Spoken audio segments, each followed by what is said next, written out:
The whistle in the fog. The town of Ravensbrook had always been small, tucked into the folds of a valley where the river wound like a silver snake through pine-covered hills. Its cobblestone streets and timber-framed houses looked as though they had been lifted from a painting, untouched by time. But beneath the quaintness of its appearance, Ravensbrook carried a weight that visitors could feel but never quite explain. It was in the silence of its nights, in the way shutters banged closed when fog rolled through, and in the uneasy stares of those who lived there. For Ravensbrook was a place that never should have had a train. The nearest set of railway tracks lay nearly 50 miles away, yet for nearly a century, the townsfolk whispered of the midnight whistle. The first recorded vanishing happened in 1936. The night Thomas Hale disappeared. Thomas Hale was a factory worker, a man in his 30s with strong hands and a stubborn streak. On a frigid night in December, he left the tavern later than usual, his boots crunching across frozen earth. The fog had rolled in thick and fast, smothering the lamplight until it was little more than a glow in the mist. That was when he heard it, the low rumble of wheels and the piercing cry of a train whistle cutting through the valley. Confused, Thomas followed the sound into the woods, guided by instinct and ale-fueled curiosity. The deeper he went, the more certain he became, there were tracks beneath his feet. They shimmered faintly in the moonlight, as though forged not of steel, but of something older, stranger. Then came the train. Villagers later swore they saw it too, a monstrous black locomotive tearing through the fog, its windows glowing a sickly green.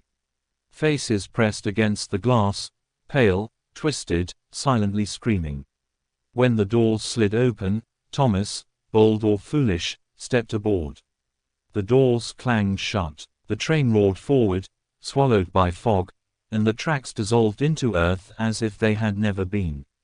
Thomas Hale was never seen again. The legend spreads. Word of the disappearance spread quickly. Some claimed the ghost train was a remnant of a railway project abandoned decades earlier, others whispered it was something far darker, a vessel for lost souls, bound to repeat its endless journey. Over the years, stories trickled in. A hunter swore he had seen tracks appear under his feet only to vanish seconds later. A farmer's daughter claimed to have woken to the sound of shrieking steel, her window rattling as though a train had passed directly beneath her house. In 1952, 3 teenagers vanished while camping in the valley, leaving behind nothing but a circle of scorched earth where they had lit their fire. Locals muttered they had gone chasing the whistle. The authorities investigated, but what could they write in their reports? Children abducted by phantom locomotive. The cases went cold, and Ravensbrook slipped further into obscurity. But the legend remained, and so did the whistle. Decades of silence, and return. By the late 20th century, the sightings grew rarer. Perhaps the train no longer needed passengers, or perhaps people had learned to lock the doors, cover their ears, and pray whenever the whistle howled. Ravensbrook became a place people passed through but rarely visited. Even travel writers avoided it, their descriptions polite but curt, as though they felt something best left unspoken. It wasn't until the early 2000s that whispers of the train began to resurface. A tourist claimed to have recorded the whistle on a camcorder. A group of hikers reported hearing metallic grinding deep in the valley woods. And one old man swore he had seen a figure in conductor's uniform, holding a lantern, walking down the deserted main street at midnight. Still, nothing substantial, nothing to prove the legend. Until now. Enter the investigator. My name is Daniel Reeves, and I had no intention of ever setting foot in Ravensbrook. I worked as a freelance journalist, specializing in strange, forgotten legends, the kind that filled late-night radio shows and fringe blogs. Most were nonsense, but people liked being scared, and fear paid my bills. When a colleague mentioned Ravensbrook over drinks, I almost dismissed it. Another ghost story, another campfire tale, but the way he said it, it was different. His voice dropped when he mentioned the train, his eyes flicking to the corners of the bar as though afraid someone might overhear. "A friend of mine disappeared there," he muttered. "Just last year. He went chasing that damn whistle. That was enough. I booked a train, an ordinary one, on ordinary tracks, to the nearest city, and from there drove the winding road into Ravensbrook. First impressions. The town was smaller than I imagined. A cluster of houses, an old church, a market square. Time had slowed here. People watched me from doorways as I parked, suspicion etched in their faces. Outsiders weren't welcome, I could tell. I checked into the only inn, a creaking timber building that smelled of old wood and older secrets. The innkeeper, a gaunt woman with sharp eyes, handed me the key without a word. On the counter sat a cracked porcelain clock. Its hands were stuck at midnight. That night, I tried to sleep, but the silence was oppressive. It was too complete, too heavy, as if the entire town held its breath. And then, faint, so faint I thought I dreamed it, I heard it. The whistle, long, low, echoing through the valley. The diary of a survivor. The next morning, I sought answers. The townsfolk were reluctant to talk, brushing me off with mutters of old stories and nothing you need to worry about. But persistence is my profession, and eventually, I found someone willing to speak. Her name was Margaret, a woman in her 70s with bright eyes dulled by memory. She invited me into her home, where dust coated the shelves and a single oil lamp flickered despite the electric bulb above. "My brother was taken," she said, her voice steady. "Back in 1952. He and his friends camped in the valley. They laughed at the warnings. Thought it was a joke. That night, I heard it, the whistle. I begged him not to go. But he didn't listen." She left the room briefly, returning with a worn leather diary. Its pages were yellowed, the ink faded but legible. "He wrote this before he vanished." She slid it across the table. "Maybe it'll help you." I opened it, my heart pounding. The handwriting was rushed, frantic. Tracks appeared under the moonlight. We followed the sound. "God help us, the train is real. If I don't come back, tell them not to board." The entry ended mid-sentence. Margaret stared at me with wet eyes. "Don't chase it, Mr. Reeves. Whatever you're here for, let it be." But I couldn't. I had come for a story. And now the story was staring back at me from the pages of a dead boy's diary. The tracks appear. That evening, I wandered into the valley, guided by Margaret's directions. Fog clung low to the ground, and the trees loomed like sentinels. For hours, nothing stirred. Just the crunch of my boots, the thrum of my heart. Then, beneath the silver light of the moon, I saw them. Tracks, rust-covered, ancient, yet gleaming faintly as though alive. They stretched ahead, cutting through earth that had been bare moments earlier. I knelt, touched the steel. It was ice cold. The air changed then, heavy, charged, and from far off, carried on the wind, came the whistle. Long, mourning, final, the shape in the fog. I froze. At first, I thought it was a trick of the mist, but no, the shape grew clearer. A hulking silhouette pushing through the fog, massive wheels grinding steel, sparks flaring as though from another world. The ghost train of Ravensbrook was coming. But this was only the beginning. And I realized, with dread clawing my chest, that the diary had been right. This was no legend. It was real, and I was already too close. Whispers of the passengers. The silhouette of the train swelled in the fog, its hulking black mass blotting out the moonlight. The whistle howled again, closer now, vibrating through the trees and the marrow of my bones. My instincts screamed at me to run, but my feet rooted themselves to the earth. I had spent years chasing myths, half-truths, and drunken stories. Now, here it was, the impossible, undeniable, thundering toward me. Then, just as suddenly, it was gone. The fog shifted. The rails beneath my feet shimmered and faded, leaving behind only damp grass and soil. The valley fell silent once more. I didn't sleep that night. Gathering testimonies. The next morning, I carried Margaret's diary notes with me as I walked through town. Ravensbrook wasn't the kind of place that welcomed questions, but the sight of the diary in my hands loosened tongues. At the butcher's, a man in his 60s leaned closer and muttered, "My grandfather swore the passengers had no eyes. Just dark holes," said they clawed at the windows like they were begging him to open the doors. In the tavern, a farmer's wife said she once heard scratching on her walls the night after the whistle. Like nails on wood, she whispered. When I opened the shutters, the fog outside moved like it was alive. Another villager, drunk on ale, grabbed my sleeve. His voice was hoarse, desperate. "The train isn't just taking people. It's feeding. Every name it takes, it grows stronger. Don't follow it, stranger. Don't follow it." Their words tangled in my mind, each one sharpening my unease.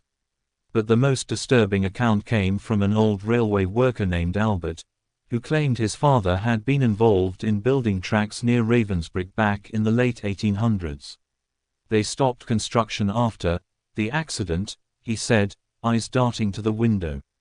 Tunnel collapse. Over 100 men buried alive. They never dug them out. Too deep. Too dangerous. My father said the company covered it up. But that's where it started, don't you see? The train, it's theirs. Those souls never left. They're still riding, waiting, screaming. I asked him if there were records of this accident. He nodded grimly. You'll find them in the church archives, if Father Morgan lets you look. The church archives. The church loomed over Ravensbrook, its crooked spire stabbing at the sky. Inside, it smelled of candle wax and mildew. Father Morgan, a weary man with hollow cheeks, eyed me with suspicion but agreed to let me see the archives. The basement was cramped, the shelves sagging with ledgers and dusty scrolls. I searched for hours, my lantern throwing shadows that seemed too eager to move. Finally, I found it, a brittle newspaper clipping dated 1871. Catastrophic tunnel collapse kills over 100 workers. Railway company abandons project. The article listed names of the dead. Men from nearby towns. Fathers, brothers, sons. But what caught my eye wasn't the tragedy itself. It was the description of survivors' testimonies before the tunnel was sealed. They spoke of voices in the dark, of hearing trains when none had yet been laid. One man claimed he saw a conductor in a soot-stained uniform holding a lantern deep inside the tunnel the night before the collapse. As I traced the ink with my fingers, the words of the drunk farmer echoed in my mind, "The train isn't just taking people. It's feeding. A town on edge." That evening, the tension in Ravensbrook was palpable. Shops closed early, shutters slammed, doors locked. The fog rolled in heavy, suffocating the streets. I stood at my window in the inn, the diary open on my lap, when the sound came again. The whistle. But this time, it was closer. The glass rattled in the panes. The innkeeper's porcelain clock, stuck eternally at midnight, trembled on the counter downstairs. From beyond the fog-choked street, I heard the unmistakable groan of steel on steel. I couldn't stop myself, I had to see it again. The conductor appears. The square was deserted when I stepped outside, the fog curling like smoke. And then I saw him. A figure stood at the far end of the street, holding a lantern. His uniform was ragged, coated in soot, but unmistakable, a conductor's uniform. His face was obscured by the brim of his cap, but I felt his eyes on me, heavy and unblinking. He raised the lantern once, then turned and walked toward the valley. Without thinking, I followed. The air grew colder with every step. The cobblestones gave way to dirt, and soon I found myself at the edge of the forest. The conductor paused just ahead, his lantern swinging gently. For a moment, I thought I saw dozens of pale faces in the fog behind him, watching me with hollow eyes. Then he vanished, and in the silence that followed came the whistle. The ghost train returns. The tracks appeared once more, rising from the earth-like scars reopening. The rails stretched endlessly into the fog. And then, there it was. The train roared into view, its black iron frame glistening as though wet with oil. Sparks cascaded from its wheels, though the rails beneath it were already fading even as it moved. Its windows blazed with that sickly green light, and behind the glass, I saw them. Passengers, their faces pale, twisted in silent screams. Some clawed at the glass, others pressed their foreheads to it, mouths opening and closing in a soundless plea. The train screeched to a halt before me, the stench of smoke and rust filling the air. The doors slid open with a hiss. Inside, I saw velvet seats shrouded in dust, chandeliers swaying as though from an unseen wind. The diary's final words echoed in my mind: "If I don't come back, tell them not to board." My body screamed at me to run.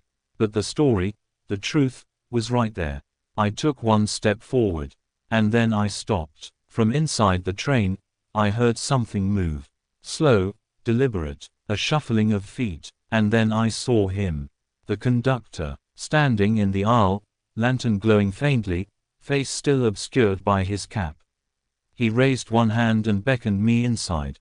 Dash dash dash. The warning. My legs trembled. I almost obeyed. But before I could move, a voice rang out behind me. "Don't." I spun to see Margaret, her frail figure emerging from the fog. Her eyes were wild, her breath ragged. "Don't step inside," she gasped. "If you enter, you'll never leave." I turned back. The train was already shifting, preparing to depart. The conductor lowered his hand, and the doors slammed shut. With a scream of steel, the ghost train roared forward, tearing into the fog. The tracks shimmered, then dissolved into the earth. Silence returned. Margaret clutched my arm. "You fool," she whispered. "You were seconds away from losing everything." Her words shook me, but not as much as what I realized in that moment. The conductor had seen me. He had chosen me, and next time, he would not let me go so easily. The tracks of the dead. The night after the ghost train's appearance, Ravensbrook fell into a silence so deep it felt staged, like the entire town was holding its breath. Even the dogs didn't bark. Windows stayed shut, curtains drawn. Only my lamp lit the room at the inn, and even that small flame trembled in its glass cage, as though it too feared the dark outside. Margaret's warning replayed in my head on a loop. "If you enter, you'll never leave." Yet the conductor's gesture haunted me more. That single beckon, as if he knew me, as if my seat was waiting. Dash dash dash. The investigation deepens. The next morning, I returned to the church archives. The brittle newspapers had already told me of the tunnel collapse of 1871, but I needed more. Something tied the collapse, the train, and the passengers together. I searched deeper into the ledgers, and after hours of leafing through dust-coated volumes, I found something odd, a list of names in the parish death records. Many matched the workers who had perished in the collapse. But beside several names was a strange annotation: interred elsewhere. No location given. Why note their absence unless the bodies had never been recovered? As I puzzled over this, Father Morgan appeared silently behind me. His face was pale, his voice taut. "You've seen it, haven't you?" he whispered. I hesitated, then nodded. He closed his eyes as though in pain. "Then you must leave Ravensbrook at once. Before it claims you." "Claims me?" I asked. He leaned closer, lowering his voice to a rasp. "Every generation, the train returns. And it always chooses someone. Once it marks you, there's no escape. The only mercy is ignorance. Those who never see it are safe. But you've already been seen." He backed away before I could ask more, disappearing into the nave like a shadow retreating from the light. Dash dash dash. Old maps, new secrets. That afternoon, I visited Albert, the railway worker's son, who had first told me of the abandoned tunnel.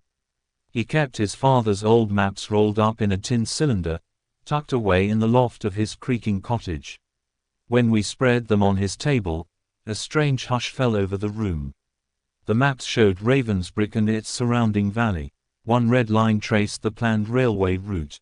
It cut straight through the forest north of town, toward a shaded marking, Raven's Hollow Tunnel. Albert jabbed a finger at it. That's where it happened. They buried the entrance. No one dares go near it now.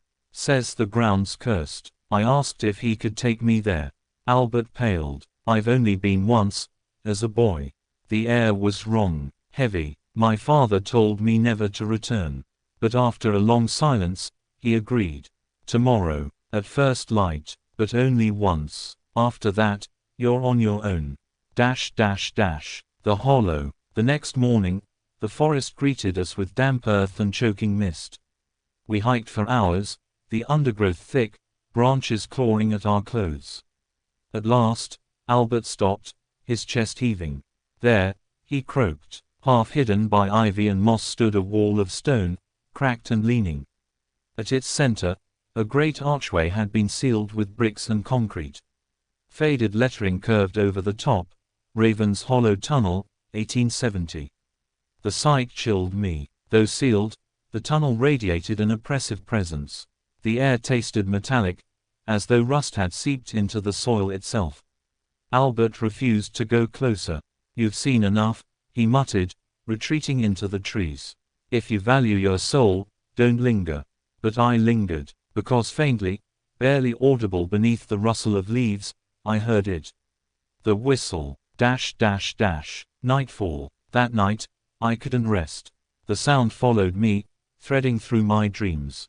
When I awoke, sweat-soaked and trembling, the inn clock struck midnight. And then, as though summoned by my waking, the whistle howled again. I rushed to the window. The tracks gleamed below, cutting across the town square like veins of silver. And the train was coming. A horrifying encounter. This time, I didn't wait. I grabbed my lantern and ran into the street, heart pounding. The ground shook as the train barreled into view, monstrous and alive. It screeched to a halt before me, steam billowing from its iron maw. The doors slid open, and there they were, the passengers. Dozens of them, faces pale, eyes hollow. They pressed against the glass, mouths moving soundlessly. Their hands clawed desperately, leaving trails of frost where they touched. I stumbled backward, but the conductor appeared again in the doorway. His lantern glowed with an unnatural green flame. He lifted his cap slightly, revealing a face so gaunt it seemed stretched across bone. His eyes burned like coals. "Your seat is waiting," he said in a voice like grinding steel. My breath caught. For the first time, he had spoken. The passengers surged behind him, their silent screams growing more frantic, hands pounding on the windows. Some of them looked at me as though begging for rescue, others as though warning me away. My instincts screamed to flee, but instead, I raised my lantern toward him. "What are you?" I demanded. He tilted his head slowly, almost curiously, then smiled. The sight froze my blood. "We are the journey unfinished," he said. "The living who never arrived. The dead who were never laid to rest. We are always coming. And now, so are you." Before I could move, the ground beneath me shifted. The tracks rippled outward, snaking into the distance. The earth seemed to open, inviting me forward. I staggered back, clutching my chest. Then a hand grabbed mine. Margaret again. Her eyes were filled with terror.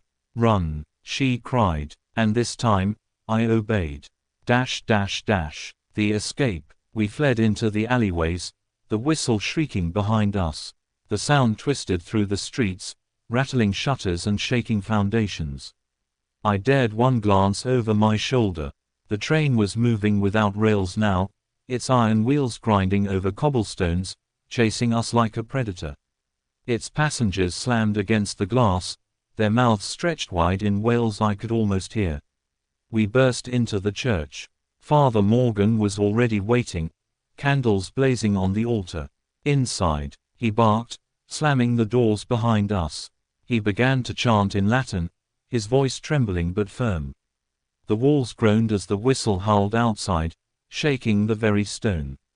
And then, As suddenly as it had begun, silence. The train was gone. The revelation. Father Morgan collapsed into a pew, sweat streaking his face. "You don't understand," he gasped. "The train can't be destroyed. It is bound to this place, bound to the souls it took. Every time someone sees it, it grows stronger." I asked him what it wanted with me. He looked at me gravely. "It wants what it always wanted. Passengers. And it won't stop until it has you." Margaret gripped my arm. "You have to end this. Go to the tunnel. Find the truth. It's the only way." And I knew she was right. The answer lay in Raven's hollow tunnel, in the darkness where it all began. But as I lay awake that night, one thought consumed me. If I entered the tunnel, would I come back? The passenger's seat. The next morning dawned gray, the sky swollen with clouds like bruises.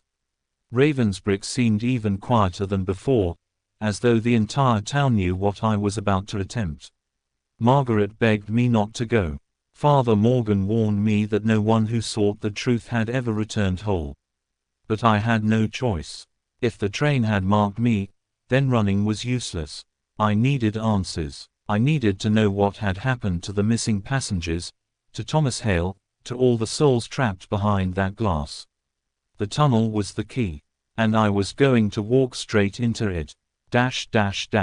Into the hollow. The forest was colder than before, the mist so dense it clung to my skin like wet cloth. Raven's hollow tunnel loomed ahead, its bricked archway like the mouth of a buried giant. My lantern sputtered as I approached, the flame bending away as though repelled. I pressed my palm against the sealed entrance. The concrete was cold, but beneath it, I swore I felt a vibration, like something moving deep within. The whistle, faint and muffled, echoed from inside the earth. Then the ground trembled. A crack snaked across the bricked seal. Slowly, impossibly, the tunnel began to open. Bricks groaned and slid, tumbling away until a black void yawned before me. A gust of wind surged out, thick with the smell of rust, smoke, and something sour, like rotting flesh. I lifted my lantern and stepped inside. The darkness that breathes. The tunnel stretched endlessly, swallowing my light. The walls wept with moisture, streaked with iron stains like dried blood. My footsteps echoed unnaturally, as though the sound traveled farther than the tunnel itself. Then I noticed something horrifying. Shadows moved along the walls, but not my own. They wreathed, bent, and stretched, faces contorting into silent screams. Hands pressed out of the stone as though the dead were trying to claw free. Their mouths opened wider and wider until they disappeared into the darkness again. I quickened my pace, heart hammering. And then, in the distance, I saw it. The glow of lanterns, the shape of iron wheels. The ghost train, waiting for me in the belly of the tunnel. Boarding. It was silent now, resting on tracks that shimmered like molten silver. Steam curled from its blackened chimney, drifting low like fog. Its windows glowed faintly green. The doors slid open. The conductor stood there, his cap low, his lantern burning with that sickly flame. He smiled as though greeting an old friend. "Your seat is ready," he rasped. I wanted to run. Every instinct screamed at me to flee. But something stronger pulled me forward, the need to know, to uncover the truth. With trembling hands, I stepped onto the train. The doors slammed shut behind me. The passengers. Inside, the air was heavy and stale. Velvet seats lined the carriage, their fabric moth-eaten and damp. Chandeliers swung slowly overhead, dripping wax from candles that never burned out. And the passengers. They filled every seat, pale, sunken, hollow-eyed. Their lips moved constantly, whispering words I couldn't hear. Some looked at me with pleading despair. Others stared blankly, as though their souls had been hollowed out. One figure near the window caught my eye. His suit was tattered but familiar. His face gaunt but recognizable. "Thomas Hale," I whispered. He turned, his eyes wide, and for the first time I heard a voice inside my head, his voice. "Don't stay. Don't let them take you." The train lurched. The journey. The whistle screamed, deafening in the enclosed space. The train surged forward, and the world outside the windows twisted. I expected to see the tunnel walls sliding past. Instead, I saw nothing. Endless black, like the void between stars. Shapes moved in the dark, vast and monstrous, their eyes glowing like lanterns. Something scraped against the windows, claws longer than a man was tall. The passengers writhed in their seats, mouthing their silent wails. Some pounded on the glass, desperate to escape. Others sagged back, resigned to eternity. I stumbled down the aisle toward the next carriage, gripping the seats for balance. Each door led me deeper into nightmare. One carriage was filled with bones, still wearing scraps of clothing. Another contained only mirrors, each one showing me older, more decayed, as though years were passing with every step. At last, I reached the engine. The engine room. It was not a machine. Not anymore. Pipes twisted like veins. The furnace burned not with coal, but with shadows, faces writhing in the flames, screaming silently. The engine throbbed like a beating heart. The conductor stood beside it, lantern in hand. "This is the journey unfinished," he said, his voice echoing unnaturally. "When the tunnel collapsed, we were never delivered, never buried, never remembered. So we ride forever, waiting for those who will join us. Every soul we claim fuels the fire. Every passenger makes us stronger." "Why me?" I demanded. "Why now?" He tilted his head. "Because you looked. Because you listened. The moment you heard the whistle, you were chosen." I stared into the furnace. Among the writhing shadows, I saw familiar faces. The villagers who had vanished. Thomas Hale. And now, my own reflection, screaming silently back at me. The choice. The conductor extended his hand. "Sit, accept your place, and the pain will end. Resist, and you will burn." The train shook violently, the furnace roaring. The passengers rose from their seats, shambling toward me, arms outstretched. Their mouths opened in unison, and for the first time, I heard their voices. "Join us." The sound was 1,000 screams layered together, tearing at my mind.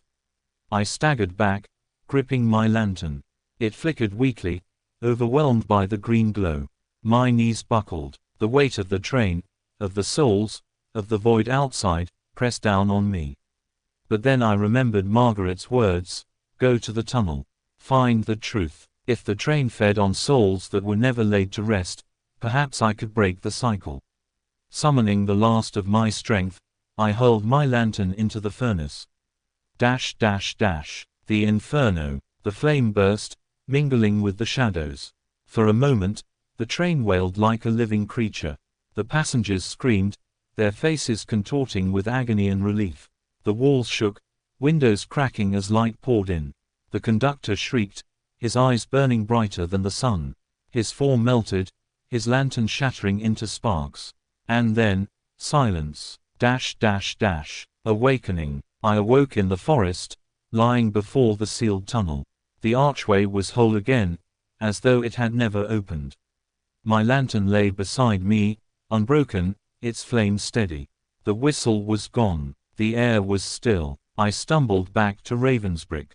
The townsfolk watched with wide, fearful eyes, whispering among themselves. Margaret rushed forward, relief flooding her face. "You came back," she breathed. Father Morgan studied me with caution. "But did the train end, or did it only release you?" I had no answer. The legend lives. In the days that followed, the tracks no longer appeared in the square. The whistle no longer haunted the night. For the first time in generations, Ravensbrook slept in peace. And yet, I can't shake the memory of those faces in the furnace. The countless souls, screaming silently. Did I free them, or only delay the journey? Sometimes, when the wind is just right, I swear I still hear it. A faint whistle in the distance, echoing across the valley. And I wonder, did I escape the train, or am I only waiting for it to return?